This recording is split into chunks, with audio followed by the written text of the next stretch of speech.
Siksaan Al-Lahab. Quran Surat Al-Lahab ayat 1. Tabbat yada Abi Lahabinu wa tab. Binasalah kedua tangan Abu Lahab dan benar-benar binasa dia. Karena kebenciannya kepada Nabi dan penentangannya terhadap dakwah beliau dengan cara yang menyakitkan, maka celaka dan binasalah kedua tangan Abu Lahab yakni diri Abu Lahab, yang bernama Abdul Uzza bin Abdul Muthalib, dan benar-benar binasa dia. Dalam ayat ini Allah menerangkan bahwa Abu Lahab akan rugi dan binasa dan kata-kata ini sebagai kutukan dari Allah baginya. Binasa pada kedua belah tangannya karena tangan adalah alat bekerja dan bertindak. Bila kedua belah tangan seseorang telah binasa, berarti ia telah binasa. Dikatakan Abu Lahab, padahal namanya Abdul Uzza, karena ia berwajah tampan menawan. Namun para ulama berpendapat bahwa dikatakan Abu Lahab karena ia pasti menjadi penghuni neraka yang bergejolak apinya. Hal itu seperti orang komunis memilih syiar merah dan golongan kiri karena golongan kiri adalah asyabusi shimal. Permulaan ayat ini adalah kutukan atas kebinasaan Abu Lahab dan penutupnya adalah sebagai keterangan dari Allah bahwa kutukan tersebut telah terbukti dan Abu Lahab pasti rugi di dunia dan di akhirat.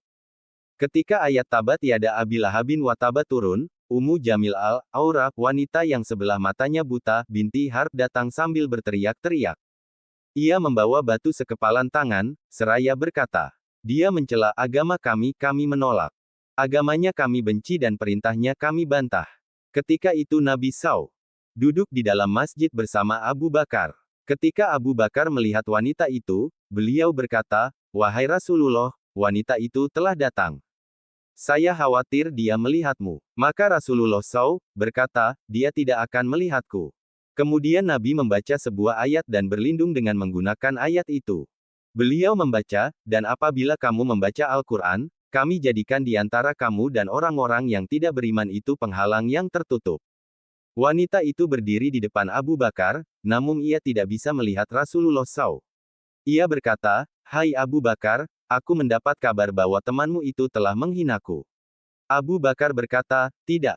Demi Tuhan pemilik Ka'bah, dia tidak mencelamu. Lalu wanita itu berpaling sambil berkata, kaum Quraisy telah tahu kalau aku adalah putri pembesarnya. Riwayat Al-Hakim. Ma'akna, anhu ma'aluhu wa makasab. Tidaklah berguna baginya hartanya dan apa yang dia usahakan. Ketika azab Allah menimpanya maka tidaklah berguna baginya hartanya yang dia kumpulkan dan banggakan, dan tidak pula bermanfaat apa yang dia usahakan seperti jabatan dan keturunan untuk menyelamatkan dirinya dari azab itu. Hanya iman dan amal saleh yang dapat menyelamatkan seseorang dari murka Allah. Dalam ayat ini, Allah menjelaskan bahwa apa yang menjadi kebanggaan Abu Lahab dalam hidup, yaitu harta dan kedudukan, ternyata sama sekali tidak dapat menyelamatkannya dari azab Allah pada hari kiamat. Begitu pula usahanya untuk memusuhi dan mengalahkan Nabi Muhammad tidak berhasil sama sekali. Abu Lahab sangat membenci Nabi SAW dan paling gigih mengajak orang untuk menentangnya dan paling kasar menghadapinya. Raba'ah bin Ubad berkata, saya melihat Nabi Muhammad SAW pada masa jahiliyah di pasar Zu al-Majaz bersabda, ucapkanlah tiada Tuhan melainkan Allah niscaya kamu akan berbahagia. Orang-orang berkumpul di sekitar beliau. Di belakang beliau seorang laki-laki, putih warna mukanya, juling matanya, mempunyai dua untaian rambut di kepalanya, berkata, dia, Muhammad, beragama sabi, dan pembohong. Ia mengikuti Nabi kemana saja beliau pergi, lalu saya bertanya, siapakah orang itu? Mereka menjawab, itu adalah pamannya sendiri Abu Lahab. Riwayat Ahmad. Dengan ini dijelaskan bahwa Abu Lahab selalu menentang kebenaran dan menjauhkan orang dari mengikuti kebenaran. Ia menyatakan bahwa Nabi Muhammad SAW adalah seorang pendusta. Ia juga menentang beliau dan merendahkan nilai agama serta petunjuk yang beliau bawa. Saya selanaran Zata Lahab. Kelak dia akan masuk ke dalam api yang bergejolak neraka. Sebagai balasan atas kekejiannya kepada Nabi Muhammad dan dosa-dosanya yang lain, kelak dia akan masuk ke dalam api yang bergejolak dan membakar seluruh tubuhnya secara terus-menerus. Dia tidak akan pernah mati di dalamnya dan tidak pula akan keluar darinya. Dalam ayat ini, Allah menegaskan bahwa Abu Lahab akan masuk neraka yang bergejolak dan merasakan panasnya azab neraka. Maksud pernyataan ini adalah bahwa sesungguhnya Abu Lahab akan mengalami kerugian, usahanya tidak akan berhasil dalam menentang agama Allah. Tidak ada gunanya harta, usaha, dan daya upaya untuk itu, karena Allah yang meninggikan kalimah Rasul-Nya, dan menyebarluaskan dakwahnya.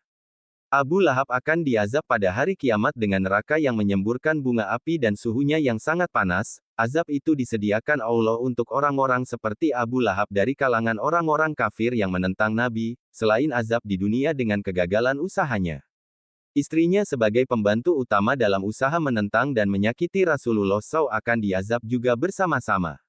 Selain daripada itu, istrinya juga menyebar fitnah kemana-mana, menyebar berita-berita bohong, dan menghidupkan api permusuhan. Sumber, kemenak.go.id. Wamra atu hamalatal hatab. Dan begitu pula istrinya, pembawa kayu bakar penyebar fitnah. Abu Lahab akan masuk neraka, dan demikian pula istrinya, Ummu Jamil Arwa binti Harb bin Umayyah, sang pembawa kayu bakar berduri. Dia meletakkannya di sepanjang jalan yang dilalui Nabi untuk menjebak beliau. Dia juga gemar menyebar fitnah kepada Nabi dan para pengikutnya.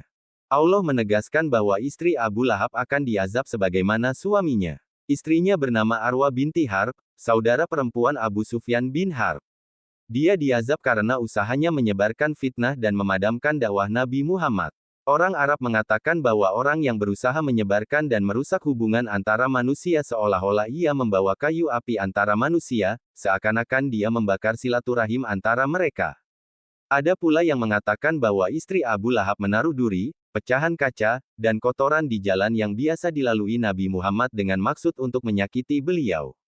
Fiji dihahaplum mim masad.